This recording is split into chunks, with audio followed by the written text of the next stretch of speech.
I want to begin this video by apologizing for stating that it was Russia who attacked Poland in my yesterday's video. And even though I tried not to jump to conclusions in the video itself, the title and the thumbnail were very suggestive and misleading, and for that I'm sorry. And from now on, I promise to do my best to do better for you at news reporting. And if you decide to give me another chance, let's get back to today's episode. Today I will give you the final details about this missile which fell in Poland. At the same time, Ukrainians reportedly have full control over logistical routes to Crimea, and its partisans already operate in Melitopol. And finally, Zelensky gave an opportunity to Putin to hold public peace negotiations. But more about all of this in just a couple of minutes. What's up, investors? It's the Russian dude. And let's go straight to the point and talk about the most recent facts about this missile which fell in Poland. And first of all, in this video we can see the moment of the impact. Later that evening, the military expert group arrived on site to investigate the situation. And after the initial research, according to the preliminary information presented us by the President of the US, Joe Biden, there was no confirmations that this missile was launched from Russia. Later that day, the Ministry of Defense of Russia claimed that after their own research, they were able to establish that this was S-300 missile which was used by Ukrainian air defense forces. And later on, this information was pretty much confirmed by Joe Biden, who informed G7 and NATO countries that this blast in Poland was caused by Ukrainian air defense missile. The next statement came to us from the President of Poland, Andrzej Duda, who said that even though this was a Russian missile, they have no confirmations that this was neither an intentional attack nor that it was launched by Russia. And then he added that Poland does not see any reasons for this to happen again, which most likely means that this alleged missile attack was an unintentional accident. The next statement we have is from President Zelensky, who said that he still does not believe that this was a mistake by Ukrainians. And he also requested that the Ukrainian specialist should be allowed to investigate the explosion site. And the response of Andrzej Duda is that Poland and the US must first agree whether they should allow Ukraine to the investigation site. And later on, the Ukrainian military itself confirmed that yes, it was them behind this unfortunate event. They told the US and allies that they attempted to intercept a Russian missile in that specific time frame and near the location of explosion site in Poland. Based on all of this, the first official conclusion came to us from NATO, and specifically from its Secretary General Jens Stoltenberg, who pretty much said that there are no confirmations that this was an intentional attack and that Russia is planning to engage NATO. NATO countries are also not planning to invoke Articles 4 and 5, which basically say that if one NATO country is under attack,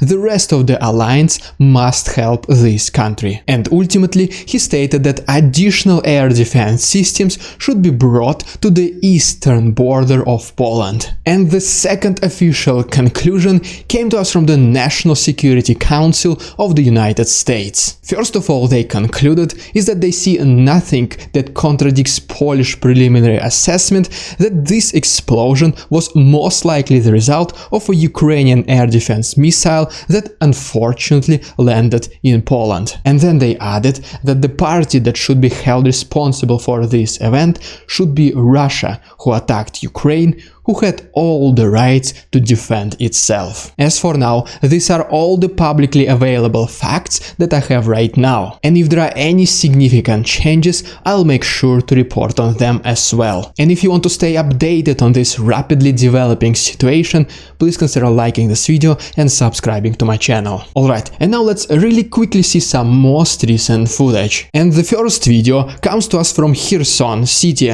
where we can see completely destroyed building of the National Police of Ukraine. According to Ukrainian side, Russians, while retreating, left so many mines inside this building that it was simply just easier to demolish it rather than demine. Our next picture comes to us from Lviv, where we can see that this city is also pretty much in complete darkness. This is the result of Russians destroying critical energy infrastructure of Ukraine, and according to Forbes, yesterday shelling alone costed Russia anywhere between $700 to $900 million.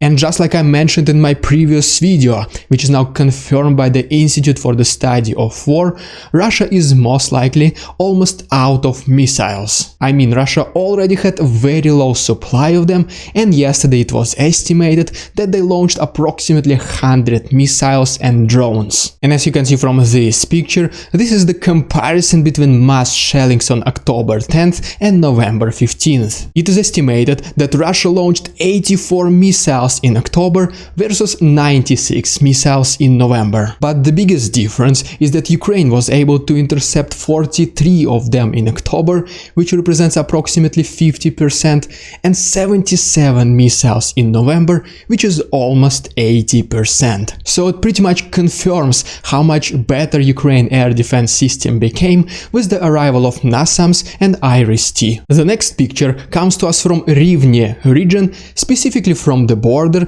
between Poland and Ukraine. And as you can see, there are these big trenches and mines planted, which prevents both Polish and Ukrainian soldiers from crossing the border. I also recently received some footage that suggests that Kirill Strimousov did not die in a car crash, but instead he was terminated. I'm obviously not able to use it here on YouTube, that is why I'll upload some of them to my Discord, and the rest will be available on my Patreon. And if you want to see these pictures, the links will be down below. Alright, and now in several seconds allow me to quickly update you about the situation in the east. And according to the report by the Institute for the Study of War, Ukrainians continue their counter-offensive in Svatovo-Crimea direction, and now they're mainly targeting logistical routes to Luhansk. At the same time, the main concentration of Russians is still next to Bakhmut, Avdiivka and Vuhledar. And it has also been reported that the Russian military commandment used poorly trained recent conscripts just to recapture Pavlivka. The importance of this settlement is relatively small, but the price Russians paid is very high. And then right here is your extremely quick update about the situation in the south. First of all, Russians continue to pressure the International Atomic Agency to recognize their ownership over the Zaporozhye nuclear power plant. And most likely, this is their attempt to make international agencies recognize the control of Russia over the Zaporozhye region. And then, according to the same report, the Russian logistical routes to Crimea are likely extremely degraded. What they mean by that is that as soon as Ukraine was able to liberate the north of Kherson region, the main roads leading to Crimea became in range for Ukrainian HIMARS. And the roads they are talking about is the one leading to Armyansk, the one coming from Nova Kakhovka, and the one passing by Khinnichensk. As for now, all of them are in range for HIMARS, which basically means that the resupply logistics of Russians both from and to Crimea are under fire control of Ukrainians. And in addition to that, there are several reports about Ukrainian partisans who already operate in Melitopol and take out Russian collaborators. And the person of interest I'm talking about is Dmitry Trukhin, who is currently in an intensive care unit. And then we have this map, which pretty much confirms that there is a partisan activity happening in Melitopol. And I just received this news is that according to Alexei Arestovich, Russians resumed their offensive in the Zaporozhye region. As for now, there is not too much information, that is why it is way too early to speculate. And finally, according to President Zelensky, he received some kind of signals from Putin that he is ready for talks. And in response to that, Zelensky proposed publicly open negotiations, because Russia is conducting a public war against Ukraine. If you want to support my work, please consider becoming my channel member, use a PayPal link or become my Patreon, where you will receive additional content. You can find all the useful links to the right and down below. Thank you so much for your attention, товарищи, and see you tomorrow.